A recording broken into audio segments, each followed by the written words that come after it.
નમસ્કાર, તમે જોઈ રહ્યા છો ઓસ્કર ગુજરાતી ન્યૂઝ અને હું છું ભાવના ચૌહાણ। ખેડા જિલ્લામાં રાજકીય રીતે મહત્વપૂર્ણ માનવામાં આવતી મહેમદાબાદ તાલુકા પંચાયતમાં હવે નવી ટીમ સત્તાવાર રીતે રચાઈ ગઈ છે।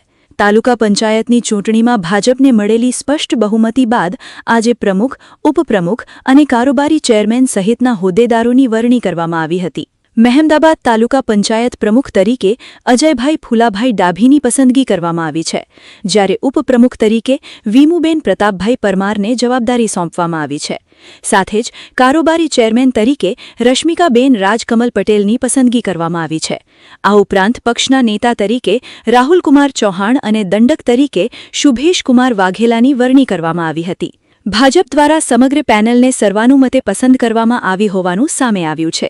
વાત કરીએ ચૂંટણી પરિણામોની તો મહેમદાબાદ તાલુકા પંચાયતની કુલ 26 બેઠકો માટે ચૂંટણી યોજાઈ હતી, જેમાં ભાજપે જબરદસ્ત પ્રદર્શન કરતા 19 બેઠકો પર જીત મેળવી હતી, જ્યારે કોંગ્રેસને માત્ર 7 બેઠકોથી સંતોષ માનવો પડ્યો હતો। પરિણામે તાલુકા પંચાયતમાં ભાજપને સ્પષ્ટ બહુમતી મળી હતી અને સત્તા પર ભાજપનો કબજો મજબૂત બન્યો હતો।